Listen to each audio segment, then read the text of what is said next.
नमस्कार दर्शकों, आप सभी का बहुत बहुत स्वागत है हमारे बेहद विशेष कार्यक्रम वैदिक गुरु में। और मैं हूं आपके साथ उपेंद्र कौर। दर्शकों, आज इस कार्यक्रम के माध्यम से हम आपको वैदिक एस्ट्रोलॉजी के बारे में जानकारी प्रदान करेंगे कि किस तरीके से आपके ग्रह आपके जीवन में कार्य करते हैं। आपके जीवन में जब समस्याएं आती हैं तो कुंडली किस प्रकार से आपके जीवन का पूरा ब्यौरा आपको बता देती है। बहुत सारी विशेष जानकारी आज आपको इस कार्यक्रम से मिलने वाली है, तो कार्यक्रम बहुत ही ध्यानपूर्वक देखिएगा। और यह समस्त जानकारी आपको देने के लिए हमारे साथ स्टूडियो में उपस्थित हुई हैं हमारी बेहद ही खास मेहमान। जी हाँ, हम बात कर रहे हैं वैदिक एस्ट्रोलॉजर सुविधा जी की। तो आइए सबसे पहले मिलकर उनका स्वागत करें। नमस्कार मैम, बहुत बहुत स्वागत है आपका। नमस्कार उपेंद्र जी, बहुत बहुत शुक्रिया मुझे यहाँ बुलाने के लिए। जी मैम, वैसे तो आज वैदिक एस्ट्रोलॉजी पे मैं आपसे बहुत सारी चर्चा करना चाहूँगी, लेकिन उससे पहले मैं आपसे जानना चाहूँगी कि आपने एक वैदिक एस्ट्रोलॉजर बनने की कैसे सोची, और जब ये विचार आपके मन में आया तो यह शिक्षा आपने कहाँ से प्राप्त की?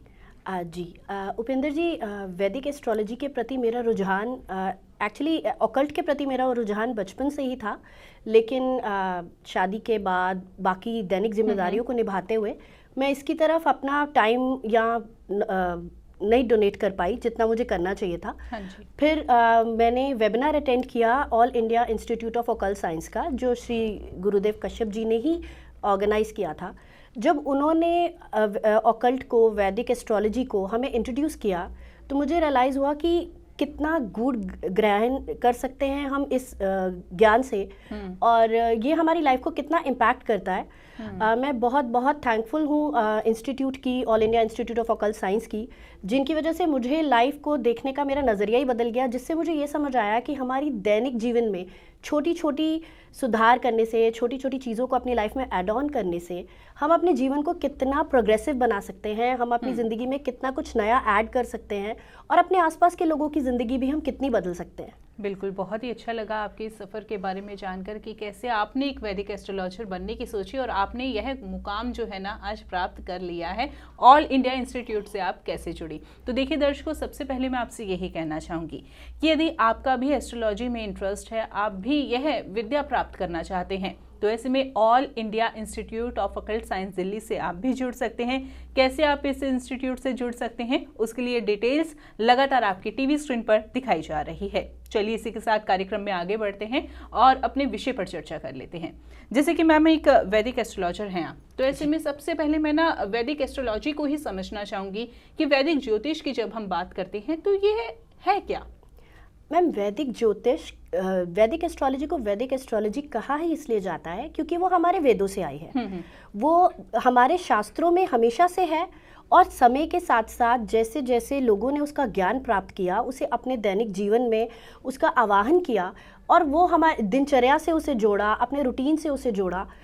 और यही चीज़ हमें सबसे ज़्यादा प्रेरित करती है वैदिक एस्ट्रोलॉजी में, कि ये जो ज्ञान है ये हमारे वेदों से आया है। ये एकदम लॉजिकल भी है, साइंटिफिक भी है, ऑथेंटिक भी है, और स्पिरिचुअल भी है।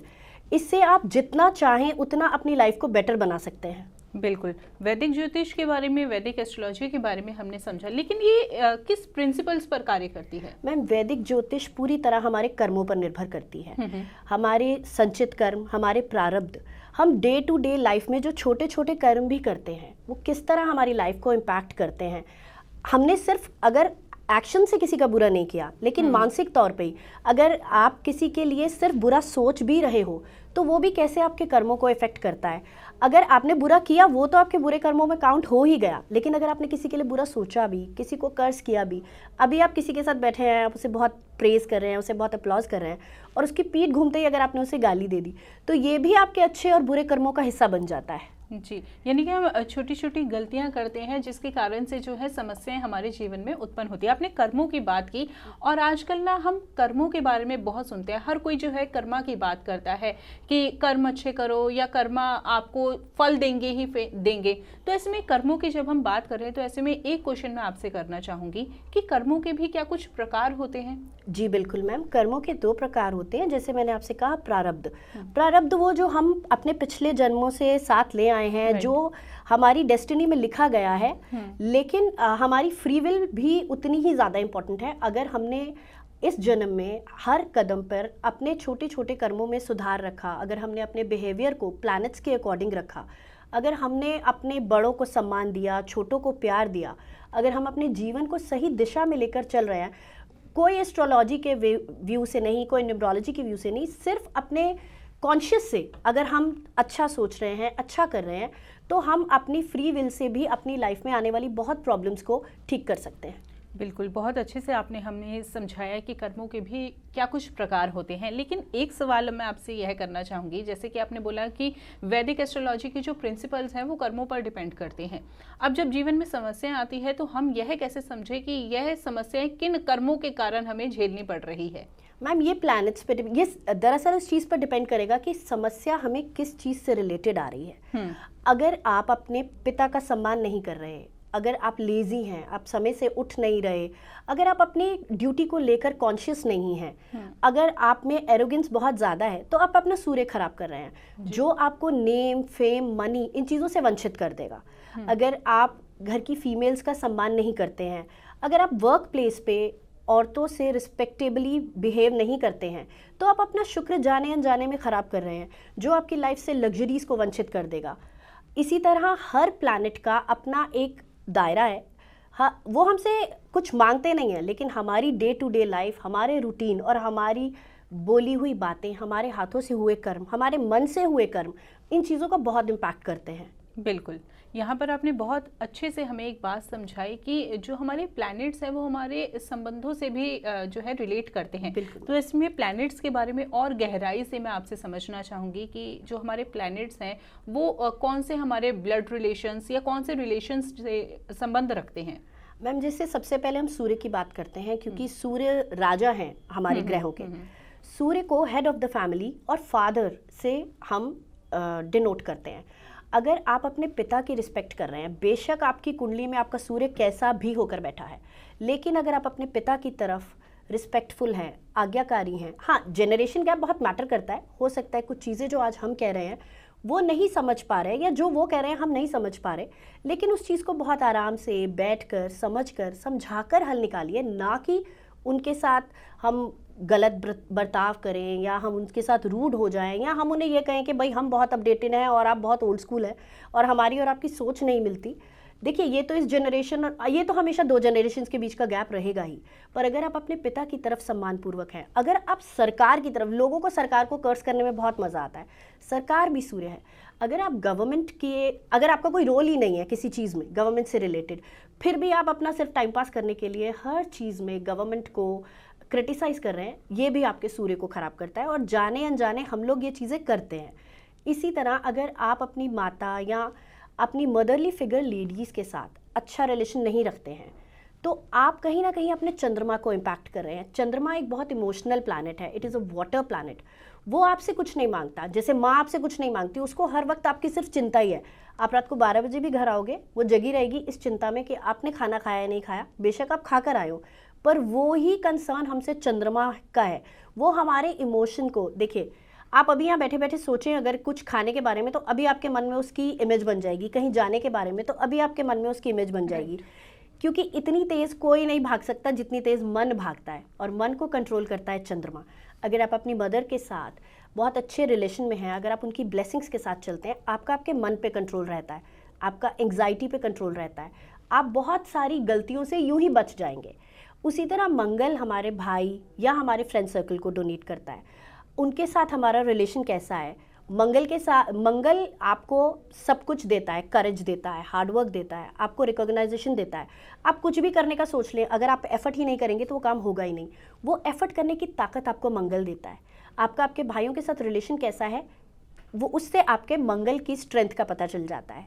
इसी तरह देवगुरु बृहस्पति हैं, उनकी स्ट्रेंथ, आप अपने गुरुओं का कितना सम्मान करते हैं। अगर आपके लिए आपके गुरु की आज्ञा सर्वोपरि है, अगर आपको ये पता है कि मेरे गुरु ने अगर कोई बात मुझे कही है ना, तो वो सही है गलत है वो सोचना मेरा काम नहीं है, वो मेरे लिए गुरु आज्ञा है। बेशक वो आपके स्कूल टीचर हो, बच्चों के ट्यूशन टीचर हो, जिनका आजकल के बच्चे प्रैंक करते हैं, मजाक करते हैं, वो जाने अनजाने में अपने गुरु ग्रह को खराब करें। और गुरु ग्रह बृहस्पति इतने सौम्य है कि आप बस मांगे और वो सब देने को तैयार है। लेकिन आपको अपने गुरुओं के प्रति हमेशा एक सेवा का भाव, एक सम्मान का भाव रखना ही होगा।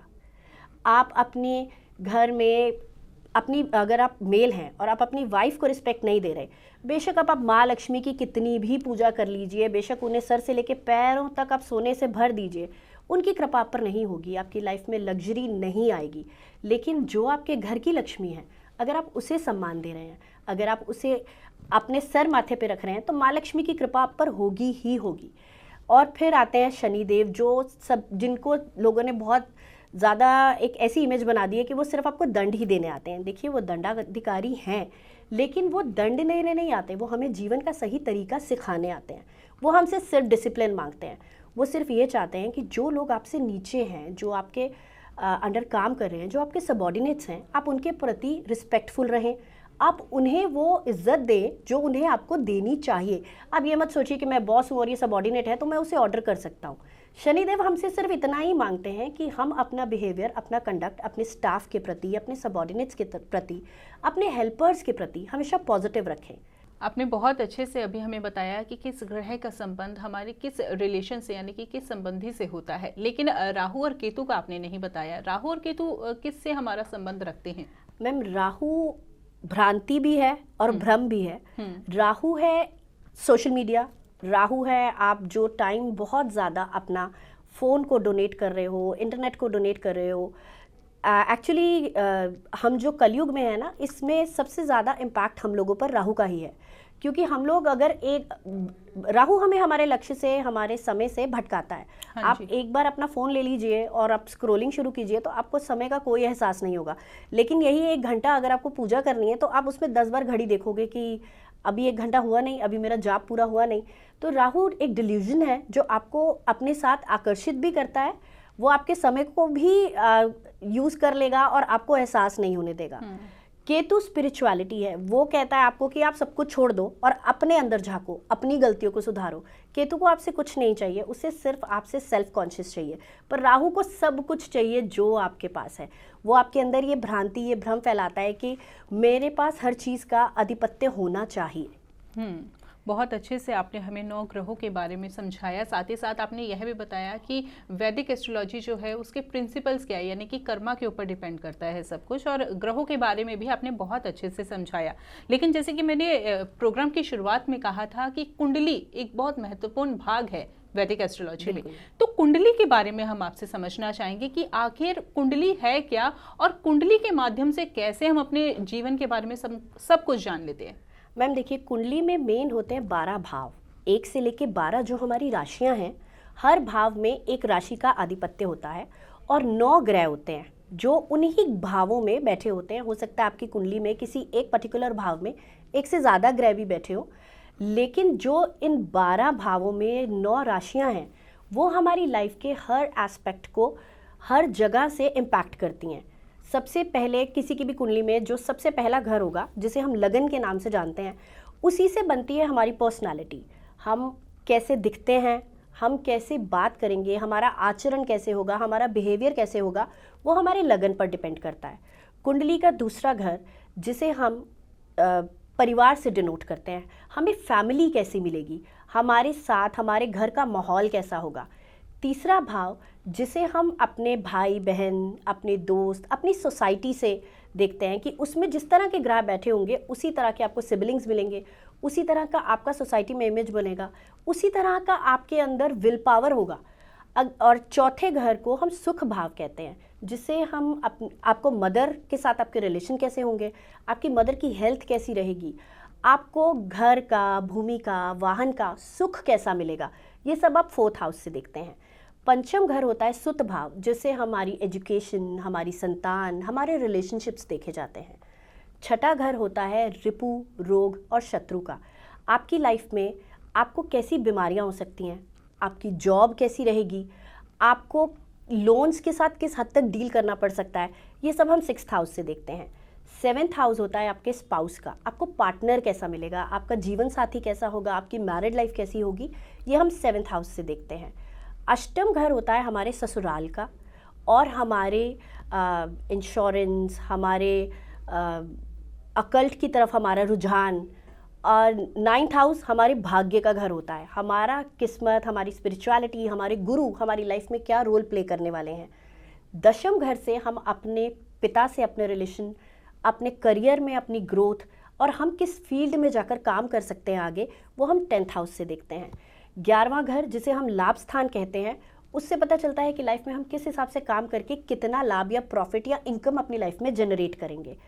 12th हाउस है हमारा मोक्ष, साल्वेशंस और हमारे एक्सपेंसेस और लॉसेस का घर।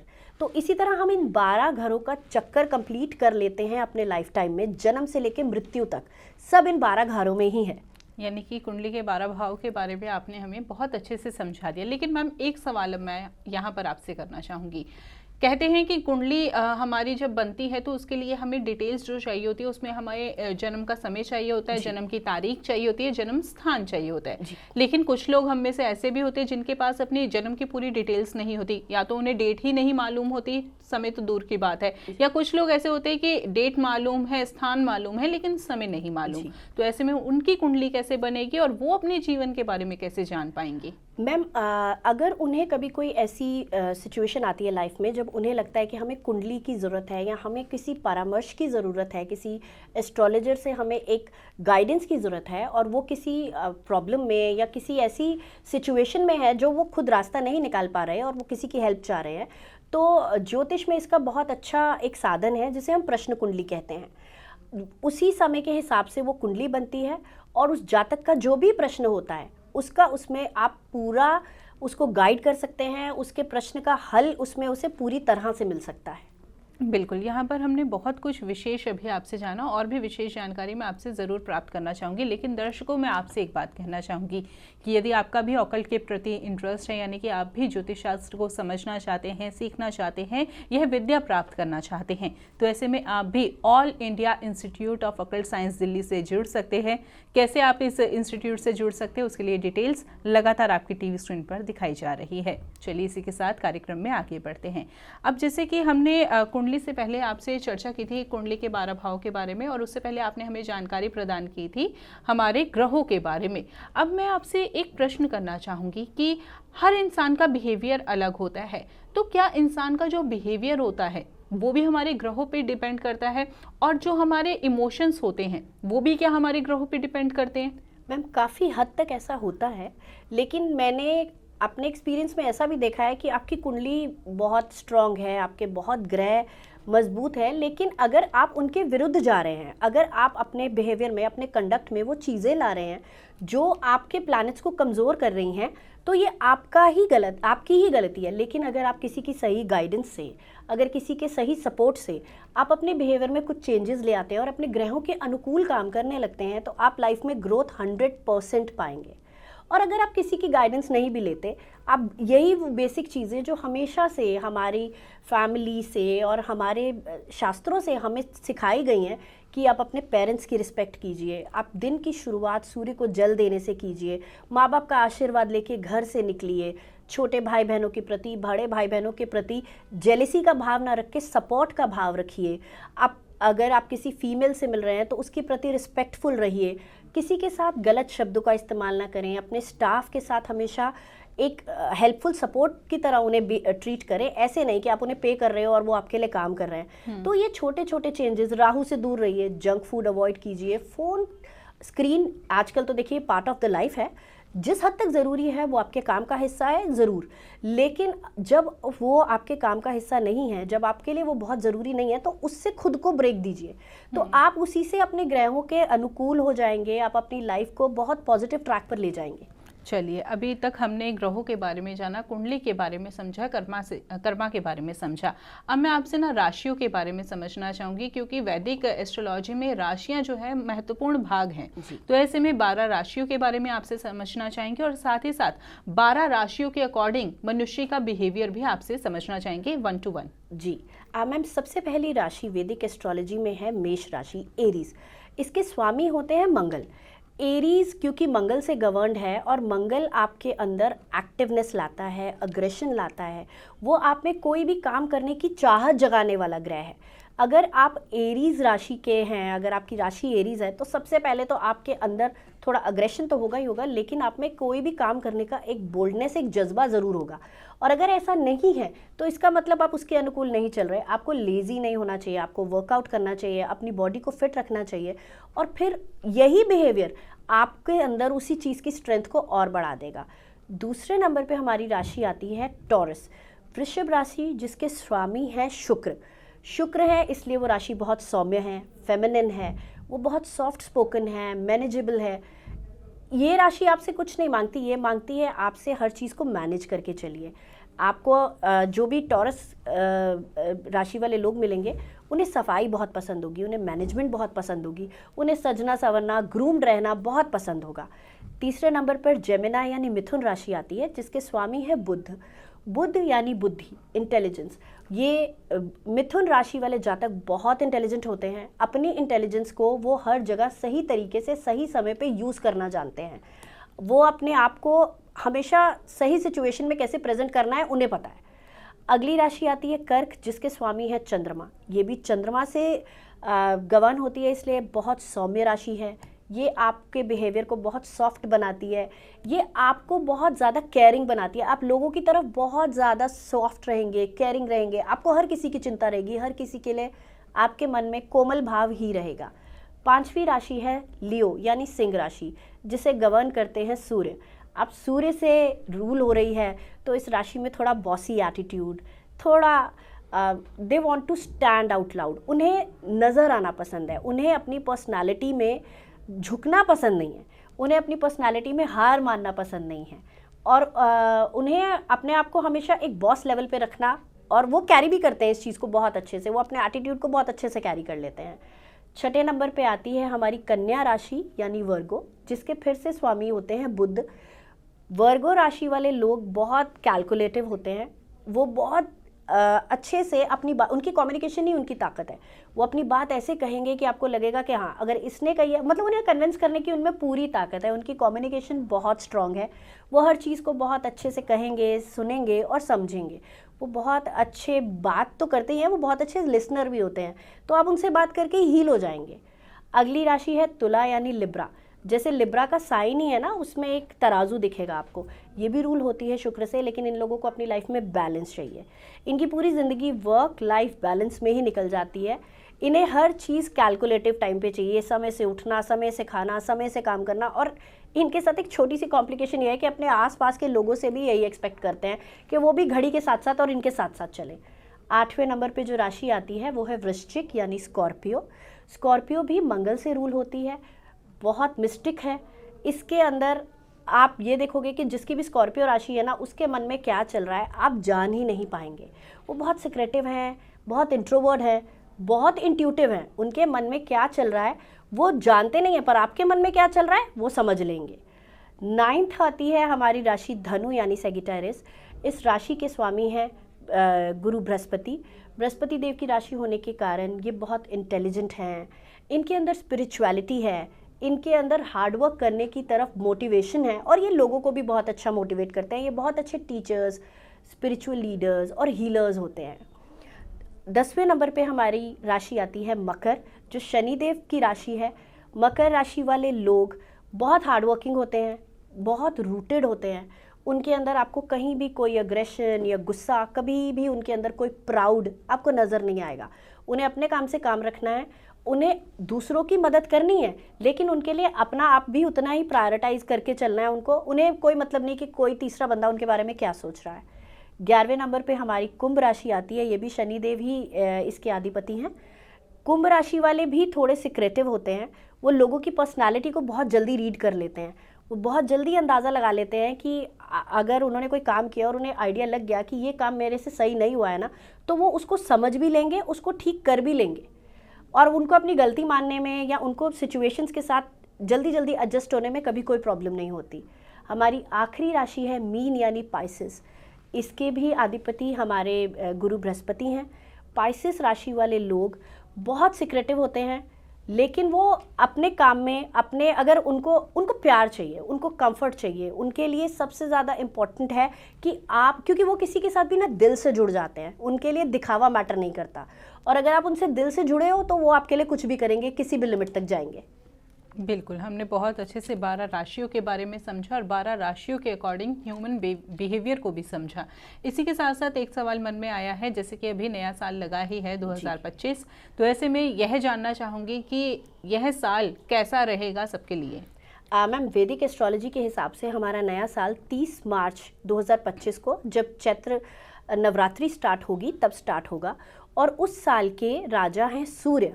सूर्य, जैसे मैंने आपको पहले ही बताया, सूर्य हेड है, head of the planet, head of the solar system, head of the family, head of the government. तो इस साल में आपको डिसिप्लिन चाहिए, इस साल में आपको लेजीनेस छोड़नी होगी। अगर वरना ये साल आपके लिए टफ हो जाएगा। अगर आप बिल्कुल कंफर्ट और लेजी लाइफ लीड करते हैं तो 2025 में आप जो चीज़ें अचीव कर सकते हैं आप नहीं कर पाएंगे। लेकिन अगर आप एक्टिव हैं, अगर आप अपने हेड ऑफ द फैमिली को, हेड ऑफ द गवर्नमेंट को रिस्पेक्ट देते हैं, तो ये साल आपका है। आप इस साल में जो चाहें वो पा सकते हैं। यहाँ पर एक छोटा सा सवाल मन में आया है, वह मैं आपसे करना चाहूंगी। जैसे आपने की मेष राशि की बात की, तो ऐसे में जिन जातकों की मेष राशि है, क्या सभी के ऊपर इसका इम्पैक्ट होगा? क्योंकि यह सवाल मैं इसलिए कर रही हूँ ताकि लोग कहीं से कहीं तक भी भ्रमित ना हो या डरे ना। बिल्कुल मैम, ये 7.5 लोगों की लाइफ में बहुत ग्रोथ भी लेकर आती है। वो लोगों को बहुत साल से अवेटेड जो चीज़ें उनकी लाइफ में रुकी हुई थी ना, वो उन्हें एज अ प्रेजेंट भी देने आती है। शनिदेव सिर्फ दंड नहीं देते, वो इनाम भी देते हैं। मेष राशि में बहुत ऐसे लोग होंगे जो इस टाइम पे बहुत तरक्की करेंगे, जो बहुत टाइम से अवेटेड प्रमोशंस मिलेंगी, जिन्हें बहुत समय से इंतज़ार था, अब संतान का सुख देंगे। कोई भी ग्रह कभी हमारे लिए पूरी तरह से पॉजिटिव या पूरी तरह से नेगेटिव नहीं होता, और हमारा बिहेवियर और हमारा कंडक्ट भी उस चीज़ में बहुत बड़ा एक रोल प्ले करता है। 7.5 कभी भी ऐसा नहीं होगा कि जो भी जातक मेष राशि के हैं उन सबके लिए प्रॉब्लमैटिक होगी। ऐसे भी बहुत लोग आपको मिलेंगे जो कहेंगे कि इन सालों में हमारी बहुत लाइफ में ग्रोथ हुई है, जो चीज़ें सालों से हमें मिली नहीं थी, जिनका हमें बहुत इंतज़ार था, हमें वो मिली है। तो ग्रह अपना कारकत्व सबके लिए एक जैसा ही लेकर चलते हैं। बिल्कुल। इसी के साथ साथ कुछ विशेष रेमेडीज़ भी मैं आपसे जानना चाहूँगी, जिसे अपनाकर जो है वो इस जो भी टाइम पीरियड है उसे बहुत अच्छे से बिता लें। जी मैम, उनके लिए सबसे अच्छी रेमेडी ये रहेगी कि वो जो भी उनके स्टाफ हैं, उनके सबॉर्डिनेट्स हैं, आप उनके साथ बहुत हेल्पफुल हो जाएं। शनिवार के दिन शनि मंदिर विजिट करें। शनि मंदिर के बाहर अगर कभी भी आपको कोई हैंडीकैप्ड या कोई ऐसा इंसान मिलता है जो नीडी है, उसे भोजन प्रोवाइड करें। उसे अगर आप कुछ फ्राइड, जैसे शनिदेव के लिए तेल को कुछ ऐसे एसोसिएट किया जाता है कि आप तेल चढ़ाएं या आप उनकी रेमेडीज़ छायादान से करें। लेकिन सबसे अच्छी रेमेडी है कि आप किसी भी नीडी को, जिसे भोजन की आवश्यकता लगती है, आप उसे भोजन दीजिए। जिसे दवाई की आवश्यकता लगती है, आप उसका इलाज करा दीजिए। अगर कोई आप पर डिपेंडेंट है, अगर या कोई इंसान आपको ऐसा दिखता है, जैसे आजकल कलयुग है, बहुत बच्चे ऐसे हैं जो माँ बाप को बेसहारा छोड़ देते हैं, तो आप किसी का सहारा बन जाइए। आपकी 7.5 ढैया, आपकी लाइफ की कोई भी प्रॉब्लम अपने आप दूर हो जाएगी। आप सिर्फ अपने बिहेवियर में वो चीज़ें ऐड कर लीजिए, आप सिर्फ दूसरों की तरफ सिंपैथेटिक हो जाइए, आपकी ज़िंदगी अपने आप बदल जाएगी। चलिए, बहुत ही विशेष जानकारी आज इस कार्यक्रम के माध्यम से आपसे हमें प्राप्त हुई। और दर्शकों, आखिर में कार्यक्रम में मैं आपको यही कहना चाहूँगी कि यदि आपका भी ऑकल्ट में इंटरेस्ट है या विद्या आप प्राप्त करना चाहते हैं, तो ऐसे में आप भी all India institute of occult science Delhi से जुड़ सकते हैं। इस इंस्टीट्यूट से कैसे जुड़ा जा सकता है, उसके लिए डिटेल्स लगातार आपकी टीवी स्क्रीन पर दिखाई जा रही है। चलिए, इसी के साथ कार्यक्रम में वक्त हो चला है विराम देने का। मैम, आप जुड़ी कीमती जानकारी दी, बहुत बहुत धन्यवाद। बहुत बहुत धन्यवाद। नमस्कार दर्शकों।